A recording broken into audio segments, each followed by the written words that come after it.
Originally, I wanted to return to making content with an enormous project that I've been working on and off on for the better part of about a year about some considerably larger games, but I currently don't have all the necessary equipment in order to kick it into gear in quite the way I want it to, but damn it, I'm tired of not making at least some kind of content, and I have considerably more to work with than I did before.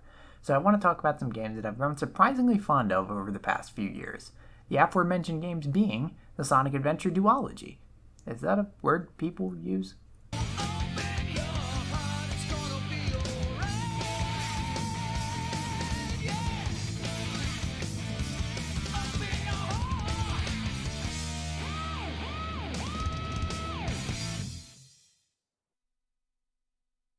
I have an older video that I made on Sonic Adventure DX that is about what you would expect from a 16-year-old trying to figure out how to make good videos.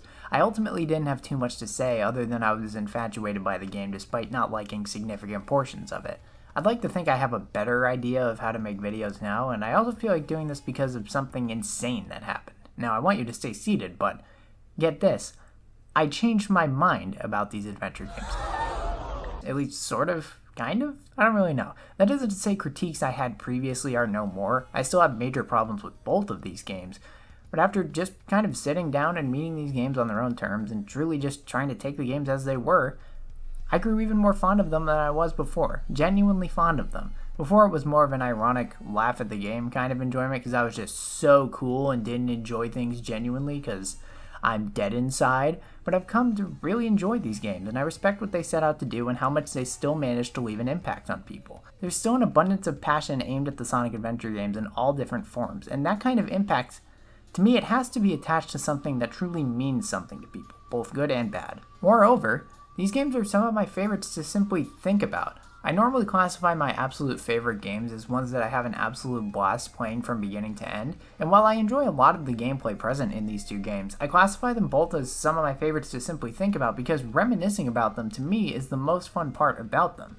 We'll talk more about this later, but I feel the need to address a few things about the video before we get into Adventure 1. Firstly, I'm covering both of these games in the same video because these two games, to put it lightly, they've both been done to death. There are plenty of great videos already out there covering these games. I'm going to do my best to focus on my experience and try to keep any seasoned Sonic viewers from falling asleep, but how well I do on that front we'll have to see. Secondly, I will be playing Sonic Adventure using the better SADX mod with the complete Dreamcast experience. I've heard a lot of people voice that Sonic Adventure DX was a very weak port because of it introducing new glitches and introducing a litany of visual changes that people say kind of weaken the character of the game, and this port was unfortunately the only one distributed into every future release of the game. But, since the Sonic community has some truly talented modders out there, I have the opportunity to play the closest thing to the Dreamcast version whilst using my nice and pretty widescreen PC version of the game. This will be the first time I've done so, as my only previous experience with these games was their GameCube ports. Thirdly, for Sonic Adventure 2 Battle, I will also be playing the Steam PC port, but since my GPU is what we in the biz like to call, I was only able to record my playthrough in 720p, so forgive the slightly lower quality footage of Adventure 2. Believe me, if I had any ability to do something about it, I would. Finally, any and all outside sources I use will be indicated on screen using a number within brackets and will be credited and linked to in the works cited document in the description. All of that said, without further delay, let's be the 10,042nd person to make a video essay about Sonic Adventure and Sonic Adventure 2. Someone had to be brave enough to do it. How about this one? I call it bold and brash. If there's one thing that everyone can see in the adventure games, even if they dislike them, it is their unapologetic ambition and their courage. These games didn't just want to be, oh, Sonic's jump into 3D. They wanted to be the coolest fucking thing you've ever seen before. For the first time, the intro didn't have this video gamey, Genesis twangy introduction piece. It was Crush 40 going crazy in the studio while an anime intro was playing out in the background. Sonic Adventure didn't start in Green Hills, which, holy shit, could you imagine? Instead, it begins where the previous games usually ended, juxtaposing with the previous mainline games, indicating how different this game would be. Evidently, not all the changes made would be welcome ones, but there's nothing about Sonic Adventure that feels like the team wasn't throwing in everything they possibly could. And that spirit is what makes these games so endearing to me, even if I grew up playing and adoring considerably different games. I appreciate what the game is going for with the environmental shakeup, but I still feel like the human characters in this game in particular just don't really mesh all that well with Sonic and pals. I don't really have any predisposition about whether or not human beings belong in the Sonic universe. I don't really mind either way, but I just find it doesn't really mesh well in this game in particular just because they just look scuffed. Just the way they move, the way they're animated, their models, they don't look like they belong here. Evidently, Sonic Team would learn to change this come Sonic Unleashed, and I think if humans should ever return to the series, it should be in a style like this. Thankfully, the level variety gets a chance to stand out as a result of this, though, sprinting through Speed Highway, Twinkle Park, and Casinopolis and Station Square, exploring ancient temples, icy caves, and treacherous mountains and mystic ruins, then rushing into Trounce Eggman and his airships and his secret lair.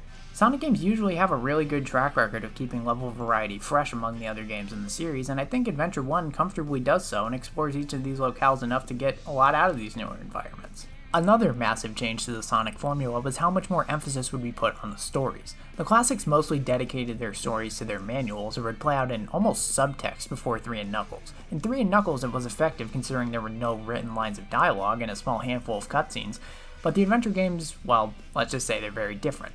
Now there are more than a handful of cutscenes, Sonic and Co. all had voices and were having full conversations, and there was a much bigger emphasis on character. I don't think that's more evident than in the roster of characters Sonic Adventure lines you up for. For those who aren't aware, Sonic Adventure has you go through 6 character stories of vastly varying length and quality before culminating into a true ending known as the last story. No 2 characters in this game play quite the same, and most of them have completely different objectives from the rest. While that is neat, it proves to be a little chaotic having 6 character stories that eventually culminate into a last story. Firstly, most of the context needed to understand Chaos and his character motivations happen via these flashback sequences that every single story ends up getting, regardless of how little or how much this character should care about the Echidna tribe's downfall or the Master Emerald. That much I suppose is fine. Tikal is clearly desperately trying to spread the word, and I guess it makes some sense. However, these rarely ever appear to happen for any rhyme or reason other than filling the player in on more scant details about what happened to Tikal and the Chow. And it's particularly bothersome to me because it rarely has any tangible effect on the character going through the sequence. It doesn't result in a change in character arc or their goals or motivations. Pretty much every single one of these sequences plays out exactly the same. Character sees a ball of light and gets weirded out. They wake up in either the Echidna Plaza or the Master Emerald Shrine, then they go, whoa, where am I? This is really strange. Then they watch some event play out involving Tikal and they go, what's going on? Then they end up back in reality, often miles away from where they just were, and then they go, what was that all about? And that's it. Is this a dream? It's more like a nightmare.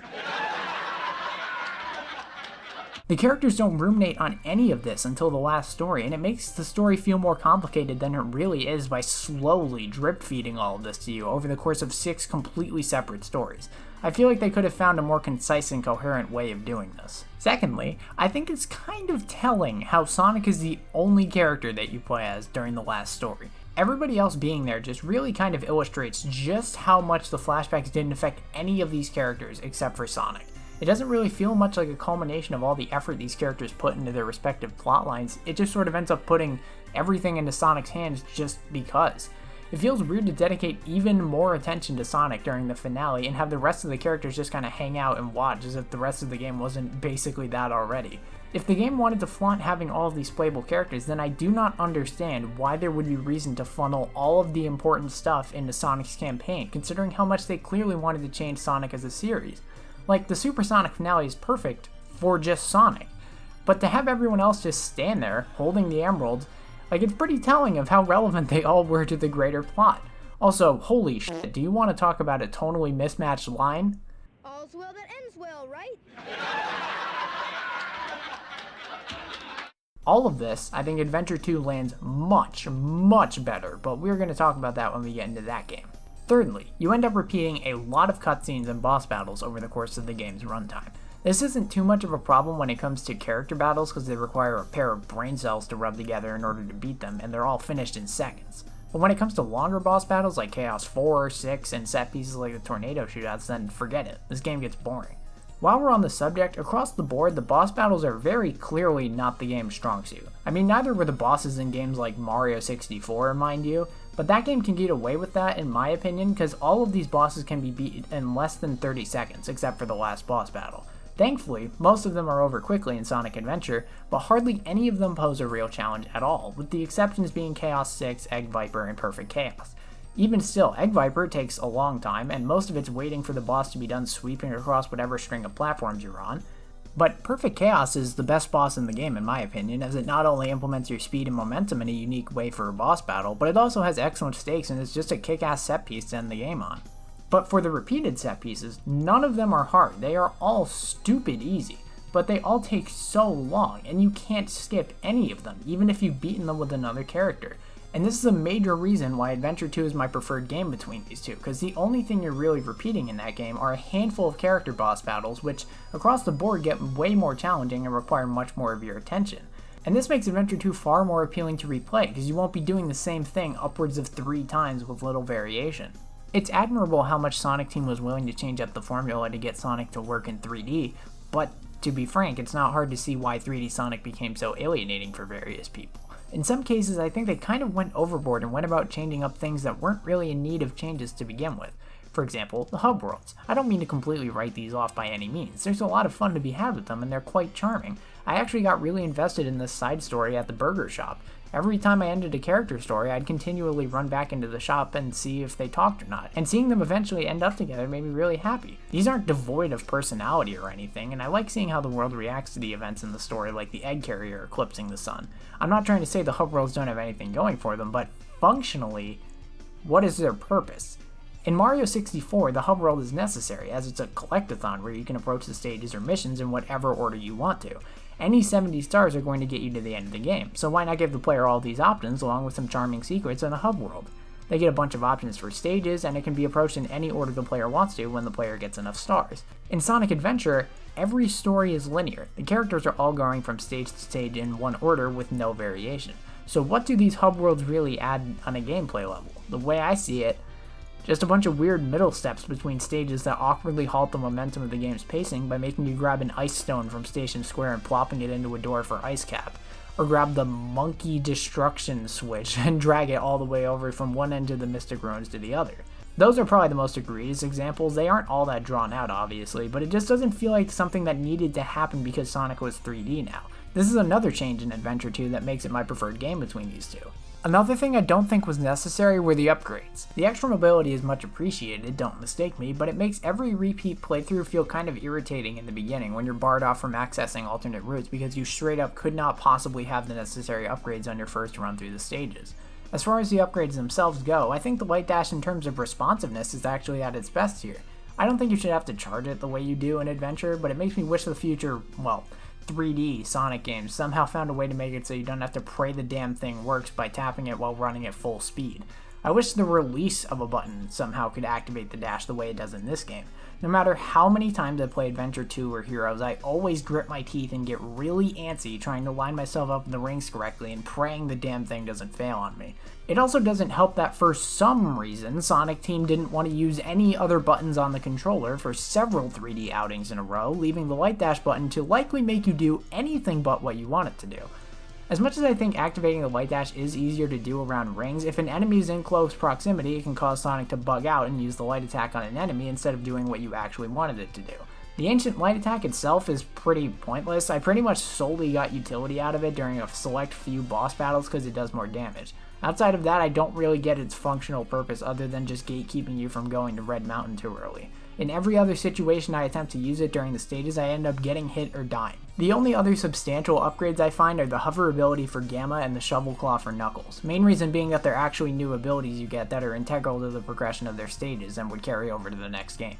The rest of the upgrades give you abilities that are either not functionally useful or serve as a more powerful version of abilities you already have. That isn't an issue by any means, but you know what to expect. Again, admirable they were willing to try so many new things, but I greatly prefer the approach of games like Heroes where you don't have any barriers for performing as well as possible on a first run other than your own skill and mastery of the game. One thing I think the 6 character approach did that greatly benefit this series is introducing new characters, or better, fleshing out older ones through their character stories. Sonic himself I think is portrayed quite well here.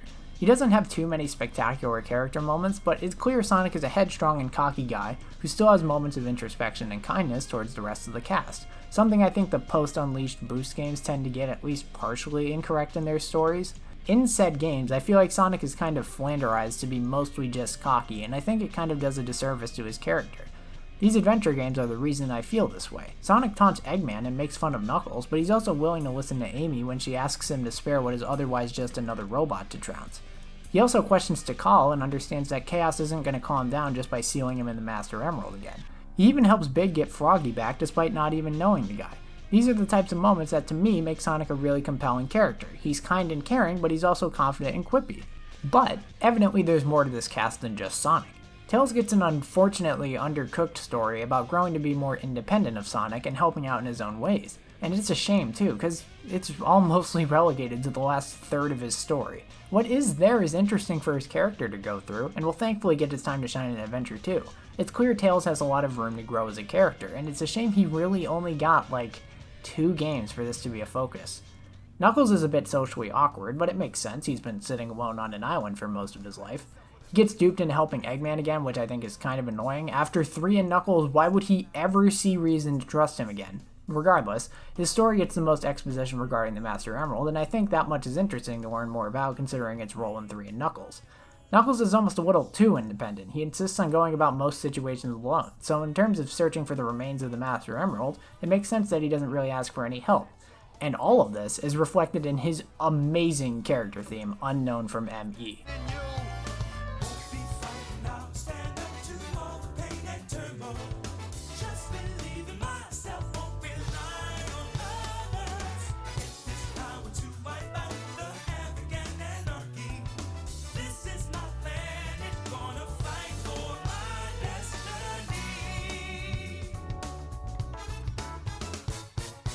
I suppose while we're on the subject, the fact that every character gets their own jamming theme song is pretty fantastic. Every character theme sounds like music said character would listen to, and it reflects everything you need to know about them. Even when not engaging directly with the games, the OST of these adventure games reinforces the emphasis on these characters, who they are, what they're like, and it makes these games so stand out, even all these years later. I think all of this stuff was necessary. Without this kind of thing, these games don't mean anything different than, say, Sonic 3 and Knuckles did. But it is here, and it gives these games the forever passionately glowing soul the adventure games have.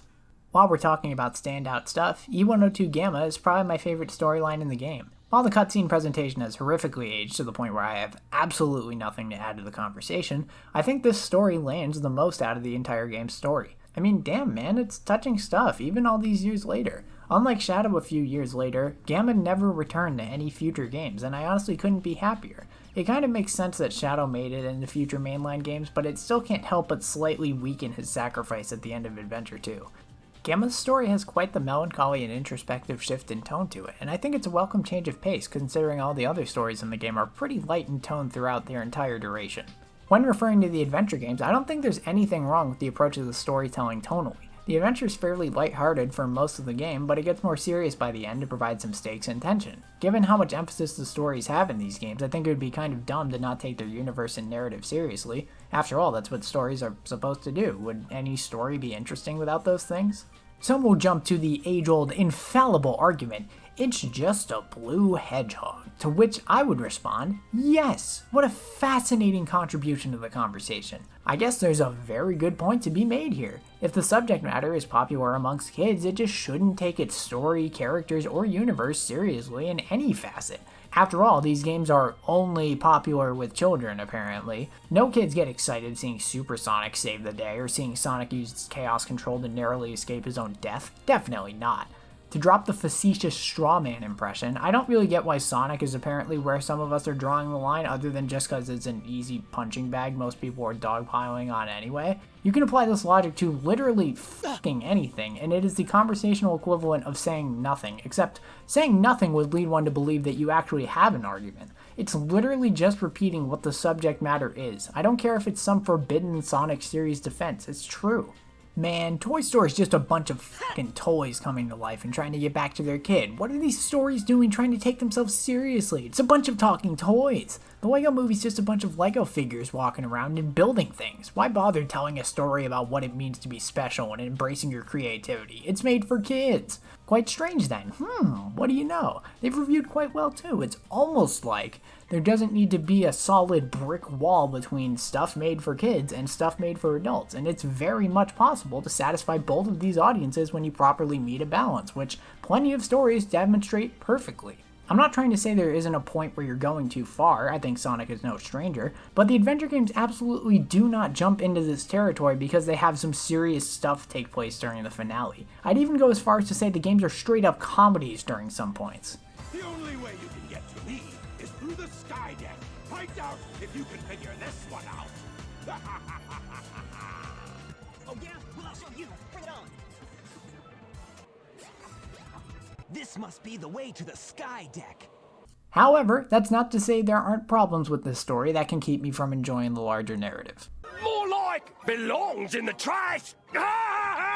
Observant viewers will no doubt have caught on that I've neglected to mention Amy Rose and Big the Cat. I have not changed my mind about these two at all since I last discussed this game. Story-wise, Amy is mediocre and Big is utterly baffling and irritating. Amy becoming more independent, that's a fine direction to take her character, and I think her redesign is cute and it fits her personality well. But it is admittedly difficult to take seriously because of how much she just does not need to overcome. She obviously gets the flickies to reunite, and that's adorable, but this all becomes a problem because of Zero. Zero as a stalker character is simply too slow and non-threatening to serve as anything other than a mild inconvenience for the entirety of the game. He comes off as incredibly incompetent in any situation other than the cutscenes where you're losing for reasons out of your control. And all of this makes it so that Amy's growth feels incredibly insignificant. All of this, and her stages feel incredibly slow and are at their best when there is just a hallway to run down so you can spam the hammer jump because you're actually allowed to go fast. Big the Cat's gameplay is utterly broken. The controls feel random, and no matter what you try, the fishing lure will almost never go where you think it's going to. The A and B missions make me want to jump in front of a train accelerating to full speed. You are sitting there, tapping the A and B buttons in rhythmic intervals for minutes at a time just for the fish to fucking pull away whenever it feels like it. Big basically has no relevance to the plot other than just being related to Froggy, who gives Chaos another emerald. It is at the best a joke story, at the worst a truly horrific waste of everyone's time. The problem with these styles specifically isn't just that they don't adhere to the series' philosophy to a T. I mean, that much is pretty not ideal in any sense, but what ruins the playstyles is that in their own right, they just are not fun. If I wanted to play a fishing game, A, I would not be looking for Sonic to fulfill this criteria, but B, I would also never willingly play a fishing game with controls this terrible, depth this shallow, and mechanics this poorly conveyed. And it's a shame that the idea of multiple playstyles in Sonic will always be dragged down by association with these two, because I really do think the multiple character approach makes for a solid approach to Sonic game design. You don't need to make every stage a long corridor to boost down and drain every resource and asset you have into a stage that can be beaten in 3 minutes. They can also build more compact stages for hunting or shooting levels, all making the game a perfect length for a normal playthrough while helping give meaningful variety to all of the stages. And this is what I meant in the beginning about not having a whole lot new to say about these games. Gameplay-wise, I align with the majority. Sonic is far and away the best campaign in the game. His stages have everything that made 2D Sonic fun and honestly made it vastly more enjoyable because the camera is no longer an obstacle. Most of the time. The number of pathways and secrets is astounding. The movement and speed control is phenomenal and feels great when you have a handle on the controls, and the music and set pieces are godlike. If or when I come back to Sonic Adventure, this is always the highlight of the game. Each stage has such a natural environmental progression between each of their sections, and no matter how many times I come back to these stages, they are always fun. I encounter a few glitches every now and again that kind of throw off the flow, but nothing terrible. On the subject of glitches, I want to comment that I didn't notice any major disparity of glitchiness between the Dreamcast Sonic Adventure and Sonic Adventure DX. I played the GameCube port of DX twice, once to 100% and once to the end of the story, and got all of my most recent 100% files footage using better SADX. And I couldn't really tell you any major differences between how buggy they were. Both of them have this weird collision thing where running against a wall makes your character awkwardly pivot back and forth rapidly. Both of them bug out when I use the Ancient Light attack. Both of them have collision errors in the snowboarding segments. Both of them have insanely janky collision in the Chow Gardens. I genuinely don't notice any major differences between them on this front. I'm not saying they don't exist, but I don't feel like you'd find many of them exclusive to DX unless you were actively looking for them. Anyways, back on character stories, Tails has fantastic controls and game feel. They really made flying feel fun to do in this game. Racing against Sonic is great when it comes to tying into Tails' story, but that's unfortunately all it has going for me now, personally. Fun as it may feel, the level design was so clearly not optimized for Tails' abilities outside of these out-of-place rings in the sky. Sonic is so hilariously outmatched in these races. Having the ability to immediately be able to dart across the sky leaves Sonic in the dust, to the point where it just feels like you're doing everything you did as Sonic, but again with flight and half as many stages. Knuckles is pretty good all around. Hunting for emeralds ties in with his plot well, and the levels and objectives utilize Knuckles' capabilities perfectly for his more methodical and explorative playstyle. The radar is a bit generous, and without a ranking system, optimizing the stages in Adventure 1 just doesn't feel as fun as optimizing for the stages in Adventure 2. I'll talk more about the radar in the Adventure 2 discussion, but in Adventure 1's levels I think it fits okay. Some stages like Red Mountain fit it perfectly for the 3 active emerald sensors, whereas in Casinopolis it gives away most of the emeralds immediately. I'd prefer it if the biggest stages had 3 active emerald sensors to avoid too much repetitive backtracking, particularly in stages with out-of-the-way gimmicks like Skydeck. I feel like using a combination of the radars throughout the stages could have helped balance the stages out, but Knuckles is pretty solid assuming you don't mind revisiting the same stages that Sonic went through. Gamma often explores unique set pieces from other characters, and I think it makes for a very nice change of pace after seeing so many of the same set pieces and stage gimmicks between Sonic, Tails, and Amy's playthroughs. Gamma is conceptually very cool in that you're given a time limit that becomes more lenient the more effectively you get strings of enemies. It incentivizes shooting effectively and can make some of the longer stages feel more tense. Of course, it only really feels tense because you may not remember how much longer the stages are. The time limits themselves are never going to cause you grief unless you're doing the A and B missions for Gamma, which even then don't provide much challenge either. It's fun to see how high you can get the time to roll over, but it barely feels like you have to use your noodle throughout most of the stages Gamma runs through. The more I play Adventure 1, the more I begin to understand why they chose these 3 styles to return in Adventure 2. This is a bit off topic, but whose idea was it to give Gamma's running sound effect this high-pitched whirring? Maybe I just have sensitive ears, but damn, man. This is a take so cold that I think it's frozen and needs to de-thaw, but I think Sonic Adventure's OST is the best part of the game. The part of this game that holds up best in my opinion. Not to the detriment of everything else by any means, but these compositions and pieces are fantastic and are still being hummed, sung, remixed, and appreciated all these years later by thousands. The boys and girls at the studio at Sonic Team were truly killing it, and I think the pieces do a lot of heavy lifting to make these moments throughout the story and stages feel all the more memorable. There's such an uplifting and motivation-boosting energy to this soundtrack on the whole. My personal favorite tracks are the vocal themes. Open Your Heart is an obvious standout I never get tired of, and I regularly listen to it. Big Fishes at Emerald Coast is another one of my favorite tracks. It's so unbelievably chill and soothing. It's such a shame it has to be played during the worst character story, but at least it helps numb the pain. Unknown from ME is my favorite character theme in the game. Knuckles rapping about finding emeralds and doing shit by himself just never ceases to make me chuckle, and it also just slaps, plain and simple. Pleasure Castle and Windy Hill for Windy Valley are another collection of great stage themes I regularly listen to. Most every subsequent mainline Sonic game's music has been exceptional, even during what some consider the lowest lows of the series. Some have said lows are picked for some of the best OSTs in the series. Ever since Adventure, the quality music remains a cornerstone of the series and makes it unbelievably difficult to pick a favorite soundtrack amongst the bunch. This soundtrack remains exceptional all these years later, and I also think this is when Sonic soundtracks truly took it to the next level. Sonic Adventure is pretty focused on rock and electric guitars, and understandably that might not be everybody's thing, but I also think that undoubtedly characterizes Sonic Adventure as an experience perfectly. Something that was never going to be everybody's thing, but something that, even all these years later, radiates such a youth and passion with the people who gel with it, and it will never be forgotten, for better and worse. I think with that, I've said my piece on Sonic Adventure, a game that I haven't really changed my mind about that much, yet somehow gained even more respect for it as the years go by, even if there's plenty about it that I don't like.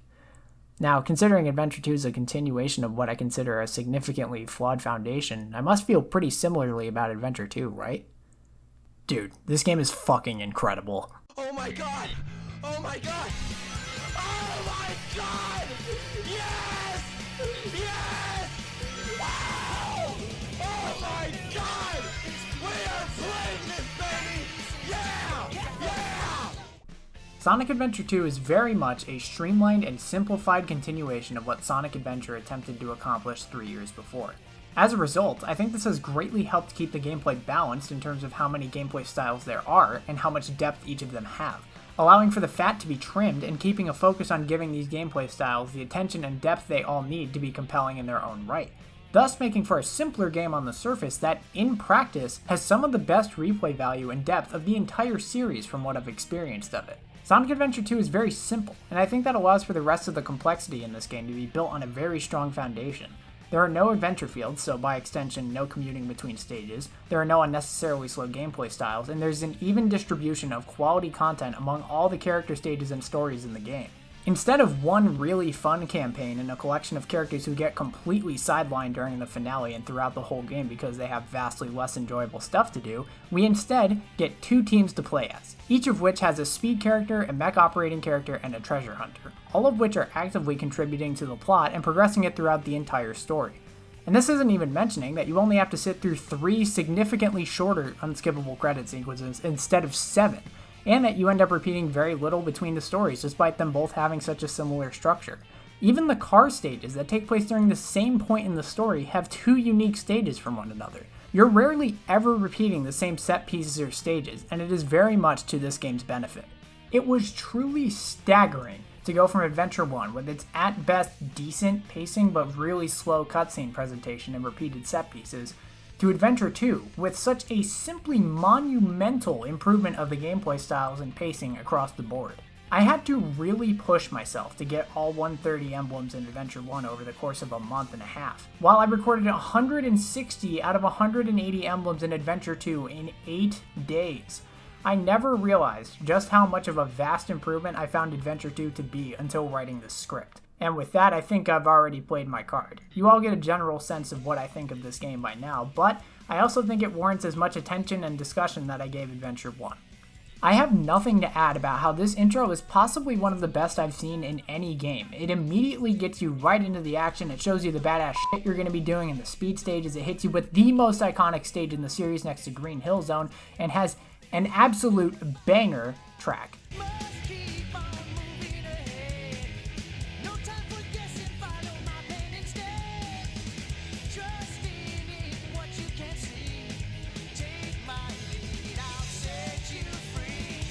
The variety of gameplay styles and the respective depth within each of them are easily why Sonic Adventure 2 has become my most frequently replayed Sonic game between the last 2 years of games I've been playing.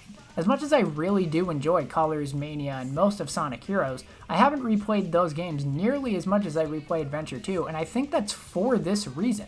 I've 180 emblem this game about 3 times between the last 2 years, and each time I have a fantastic time throughout, minus grinding the Chow stats and getting all the upgrades between every character. In these 3 games, the gameplay is simply one controllable character or collection of characters throughout the entire adventure, and that simplifies gameplay a lot, and I think that works exceptionally well for these 3 games. But Adventure 2 having such a smorgasbord of interesting things to do between 3 really fun gameplay styles makes this game simply addictive, especially if your attention span has shrunk as much as mine has. It works so exceptionally well. I never feel like I'm doing any one thing for too long throughout the main story, and it is insane how Sonic Team spun what was most likely what many would point to as Adventure's biggest weakness, that being having variety simply for the sake of it, and completely spun it around to make it become the reason so many people fondly remember and replay Adventure 2 to this day. Regarding the controls and gameplay styles, again, I don't think I have much to add. For the speed stages, Sonic and Shadow control as well as Sonic did in Adventure 1. All the stages have fun shit to do tricks off of, light dash trails to zoom through, and a never-ending number of badass set pieces and enemies to parkour through. They're quite linear, but they still have substantial branching pathways, and even still, considering how open-ended the hunting stages are, my exploration fix is more than satisfied in this game. If anything, their linearity helps keep you moving forward quickly, and that's fantastic. The mech stages are my pick for the least fun style in this game, and it's mostly because of how many missions feel like they're just getting cheap shots off on you, just because they can. And a large number of these moments aren't telegraphed very well. These stages also have their share of forced waiting that never stops being annoying. I get it's a slower playstyle that balances out the crazy intensive speed stages, and that's fine, but making me sit there and wait is not how to achieve this well. Not to mention the non-Dreamcast versions of this game have an audio balancing issue where the laser beep is loud as hell. I don't have particularly sensitive ears. If anything, I think I have hearing problems, but damn, turn it down, please.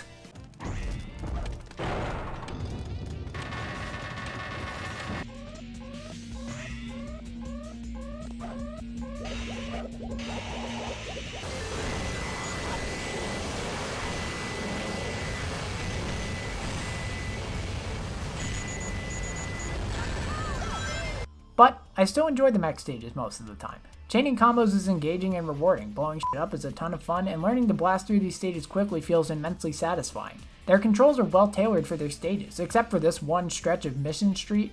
I cannot stress enough how much this incredibly minor part of the stage bothers me for some reason. But all around, I think the mech stages are decent, and I never groan when I get into one, I just don't get as excited as I do when I enter a speed or hunting stage. The treasure hunting stages honestly might be my favorite playstyle in the game. You get to do a lot of exploration aided by the hint system doing a way better job of subtly guiding you towards the emerald pieces as opposed to Call just blatantly pointing you to exactly where they are.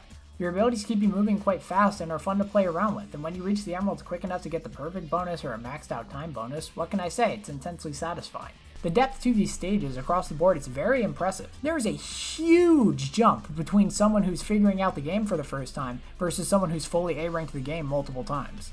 Now, what is this supposed depth I keep alluding to, some of you may be asking? Well, I wouldn't even be talking about depth if not for the ranking system. This was something I didn't realize was of any importance to the Sonic games until the likes of Exoparadigm Gamer detailed it in his Sonic Unleashed cross-platform videos. Fantastic videos, by the way, they're my personal favorite of his work. As a kid, being judged on how well I beat a stage in Sonic Colors never seemed to do anything but discourage me from replaying the game, and strangely enough, that same exact thing is what makes so many games in this series so replayable to me now. Where the point system in Adventure just simply existed because previous games had them and that was that, in Adventure 2 it's integral to proving to this game that you have what it takes to show it who's boss. Not only this, but it also keeps invested players from playing the game in the less fun ways than the developers intended. Sure, you can just blast through each stage as quickly as possible and avoid doing anything else, but you'll get a shit rank, and the game wants you to show it who's boss. It's inviting you to play the game in a way that I think most will agree is the most enjoyable way to play it.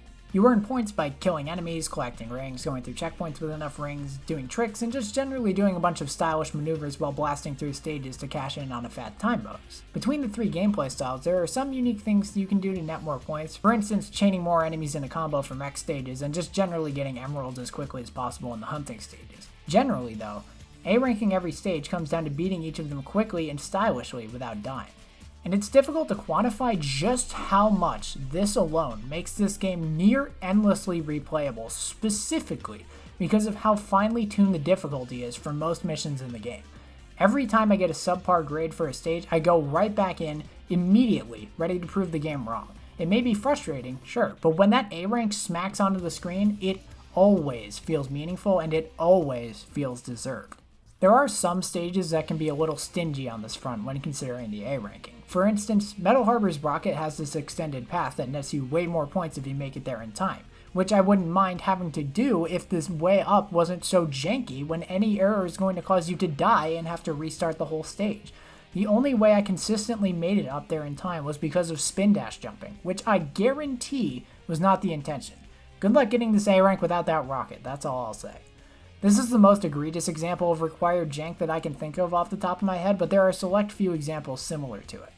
I hate switching rails in this game, and while you can avoid doing that for most stages, in Final Rush it is a damn near guarantee you will fly over that fucking rail during this section below the first checkpoint. But it also doesn't feel good to just skip all of these optional item boxes over there. What if they're the difference between you getting a B or an A rank? It doesn't feel like there's a whole lot you can do to work around it other than jumping over to that rail instead, which, let's just say, has a very low chance of success. I know you don't have to bother with getting them to get an A rank, but if you're specifically choosing to avoid giving yourself better odds of success because the mechanics don't work, that's a problem. A similar thing is even required in Final Chase's hard mode mission. In a 3D platformer where you cannot hold the camera at your preferred angle in mid-air, it is simply not acceptable to require such precision when Shadow cannot have any means of correcting his jumps in mid-air that can help you by the time you figure out if you missed the rail or not. Meteor Herd's hard mode mission requires you to punch a meteor into a door that's really f***ing picky about whether it's being broken or not. While we're on the subject of hunting stages on hard mode, I hate the fact that so many of these require using the sunglasses or the visor in order to find some cryptic ass spring that'll allow you to get the emerald. It's not terrible considering the emeralds are in the same place every time, but it never feels like a rewarding revelation. It's just like, ah, yes, of course, why would I not think to do that? But back on the things that this game does right, the 100 ring and chow hunting missions are graded based solely on clear time, which is the perfect way to go about those missions, but the rest of them are sitting in a perfect line of achievable but not too easy to A rank. And this is my current pick of the games I've played. for my favorite max rank experience in the series. Colors is a close second, Heroes would be right alongside it if it were less janky, and Unleashed is fairly balanced and does the best job detailing what you need to improve on. This is all subject to change down the line, but right now I think SA2 has the best ranking system in terms of its difficulty. The only thing I would appreciate in addition to the ranking system as it is a provided score target to beat so you can avoid needing to look those up yourself. Helping SA2 is that these stages are some of the most richly detailed I've seen of the series. There are plenty of corners at these stages housing all sorts of fun discoveries, be them Chow Garden keys, rare animals, a golden beetle, or just some thematically relevant assets like these gravestones in Pumpkin Hill. Not to mention some fulfilling secret rooms with lives or rings. If you want a true deep dive into some of the specific stages, please check out Zoomzyke's series he's making on many of this game's stages. He helped me realize so many little details I would have never known about. For instance, this pathway in Green Forest very well could exist so that in multiplayer when one person steals the vine, the other player has a safe path to land on. That is so cool. Overall, the 180 emblem experience in Adventure 2 feels so much more rewarding than any playthrough of Adventure 1 ever felt. As much as the emblems in Adventure 1 were, I guess, neat, I never had a reaction to getting one more excited than, oh, well, that's neat, I guess. In Adventure 2, they still mean nothing to me, but the A's on that map screen are what do it for me. They feel like medals the game is beaming your way, saying, you f***ing did it, man. And that sense of endlessly rewarding feedback is what keeps me constantly coming back to this game. I cannot say the same for the Chow Garden. Now, the Chow Garden is immensely popular for good reason. These little guys are f***ing adorable. The amount of depth and variation possible in this side mode truly makes it one of the most fleshed out in any game I've played, period. It's damn impressive Sonic Team made a mode that people are still learning plenty of new things about all of these years later. I don't mean to discredit any of that when I say, in terms of an all-emblem run, the Chow Garden's my personal low point for both of these games outside of the missions and stages that actively frustrate me like Final Rush, Route 280, and Big's A and B missions. These damn races and fights have no right taking this long, and there is no justifying needing to do all of these races to get the emblems in Adventure 2. Jesus Christ! I'm sorry, that is just way too much to ask from me. Moreover, how in God's name did they expect anyone to have the patience to raise Chow without this infinite animal exploit? The process takes way too long without it, and I'm sorry, I'm going to replay these stages for the intrinsic value of it, not because I need chaos drives or animals. This is where I have to clarify that, believe it or not, people can just enjoy these games for reasons outside of the Chow Garden. I'm not saying it's invalid for people to enjoy this game specifically for the Chow Garden, but to say the people who like these two games only like them because of a side mode is absolutely correct, because I love playing the entire rest of this 20-hour-long game because there are some cute creatures I have to sit around and level up for 2.5 hours so I can sit there and watch them win these incredibly slow races. I'm sorry, no. Believe it or not, sometimes people can just like a game because, get this, they like the game. If you have to go out of your way to put on a tinfoil hat and devise a theory to justify why you think other people like a game that you don't, well, congratulations, man. You're petty. It's a damn shame, too, because now I almost enjoy the Chow Garden less than I otherwise would because of this bafflingly prevalent theory being thrown around in Sonic discourse. Don't let that take away from what the Chow Garden is, though. It's still an excellent side mode if you ask me, and I would love to see something as substantial in it in future Sonic games someday. But to get back on the stuff that I adore in this game, the OST. I think Adventure 2's soundtrack is even better than that of Adventure 1's. The hero character themes have all been remixed except for Amy, and I think they're 50-50 on being better and worse across the board. Tails' theme is way less grating than it was in Adventure 1, especially with the absence of that long-ass startup you hear 3 times back-to-back during the end of Tails' story. Sonic's theme is even faster than it was before, and I think it makes perfect sense, but there's something about the slow build-up to that explosive crescendo that I like just a tiny bit more, I think. I don't know, I flip-flop between both of them all the time. Finally, Knuckles' vocals have been toned way down, which makes sense for the scenes, but I will always love the Adventure 1 version more. But that's all perfectly fine with me, because the theme for the dark characters in this game are f***ing banging.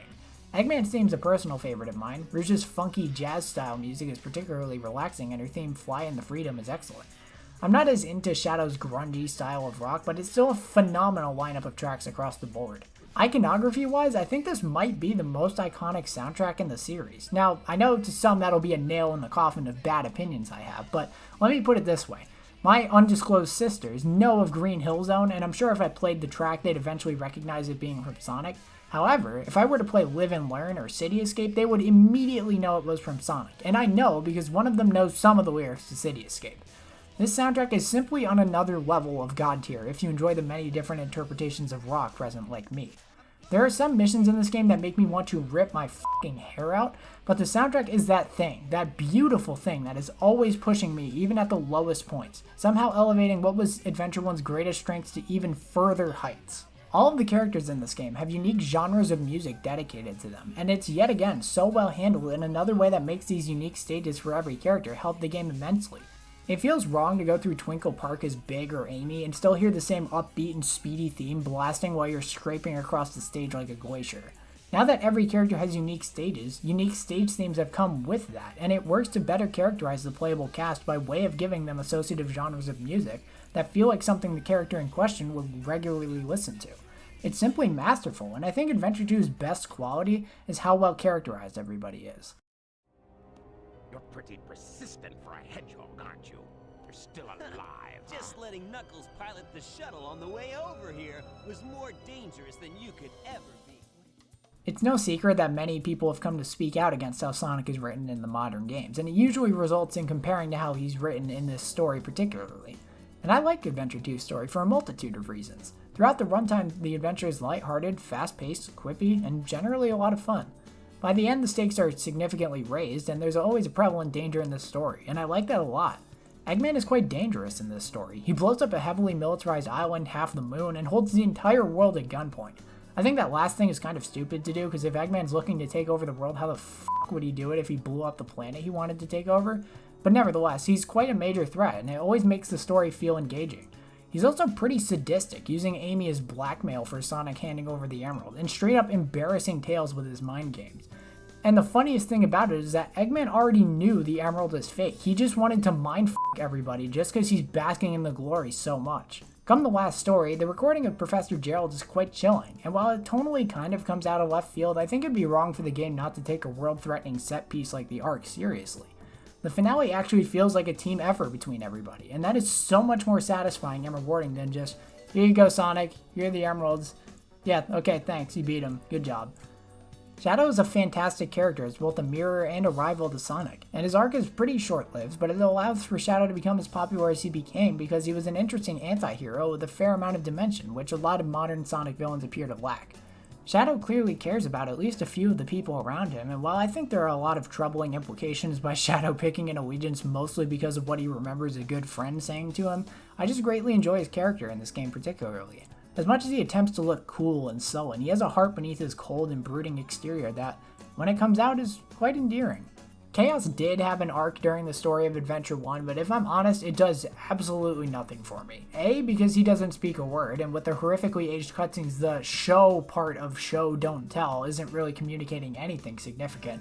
But also B, it is so short-lived, and as soon as he learns his lesson, he disappears forever, thus leaving very little impact, especially considering he doesn't do anything to undo the harm to the number of people he has put in danger or killed. Shadow, on the other hand, evidently learns from what he remembers of the events of Adventure 2, and manages to interest me as a character. He clearly suffers from some form of PTSD after watching his best friend get killed because of him being created. He has memorable lines of dialogue, does several acts of selfless heroism throughout the story, and offers a compelling mirror to the series' namesake character. Whereas Chaos was a neat design and represented the catastrophic results of the fear and anger of the Echidna ancestors while they attempted to achieve maximum power. He had an unmemorable amount of growth that only really happened because Sonic beat the shit out of him. Sonic Adventure 2's story has never been like the reason I played the game, but there are tons of fun moments throughout the story that I love. There are plenty of standout character moments between every character rivalry, and I think it's a compelling journey from start to finish. I think I agree, Adventure 2 is a standout story for this series. I'd like to see more of the future games try and be as genuine as this game's story. It doesn't have to hit the same beats or introduce new characters like this game did, I just want something that feels genuine out of these characters again. The story doesn't make me cry or take away any gigantic revelations like other stories I've experienced, but for Sonic, this is the kind of thing I really like. The ending in particular is fantastic. For one thing, the final boss is fairly difficult, and I get chills each and every time I get to the end of the main story. But come the last scene, this story hits what could be the most emotional scene in the entire series. The way the beautiful score just overtakes you with the feels while the characters just have some heart-to-hearts with each other, and having Sonic drop what I think is his best character moment in the games I've experienced.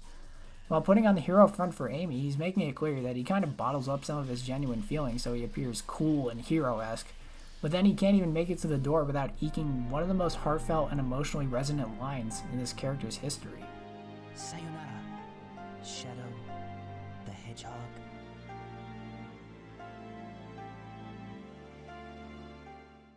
If there's one thing that I find damn near necessary for me to fondly remember your story, it's memorable and quotable lines or set pieces.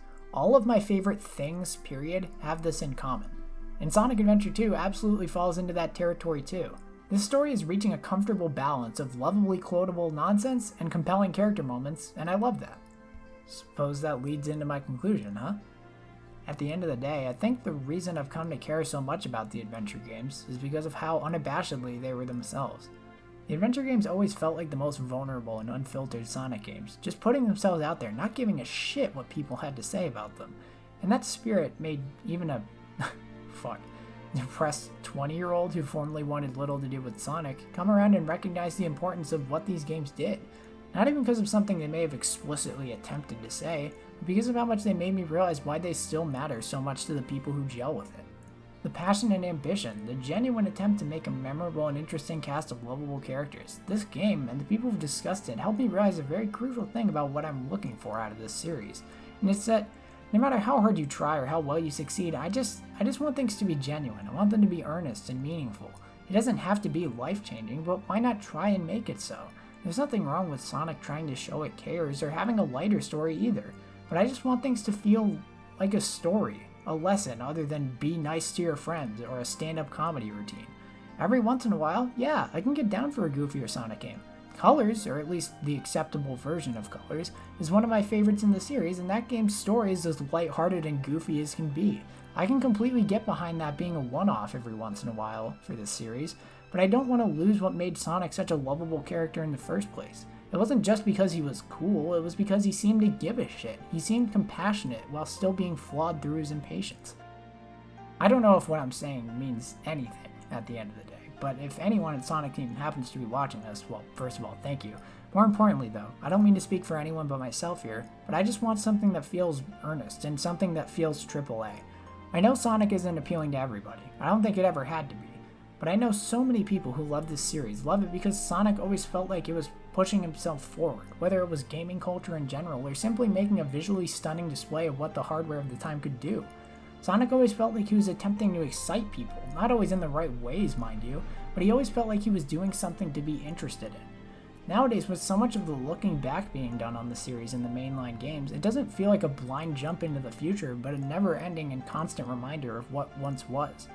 It doesn't feel true to the nature of this series to me. Lord knows those blind jumps into the future didn't always pan out, but I think a lot more people will fondly remember the ones that succeeded in making a memorable experience rather than the games that in every technical sense are fine, but are completely standard or average in every other respect. All of this is to say just please release a game that doesn't make me feel embarrassed to be a fan of this series. And to anyone else who watched this, just always remember, just be yourself. Express yourselves in whatever you're feeling, not just towards Sonic the Hedgehog, but just in general. Just be who you want to be, because we all deserve to live on as the adventure games still do, unapologetically ourselves, flawed and ever evolving as we are, making a positive effect on those willing to open up around us. And to think all of this came to me because of Sonic the Hedgehog.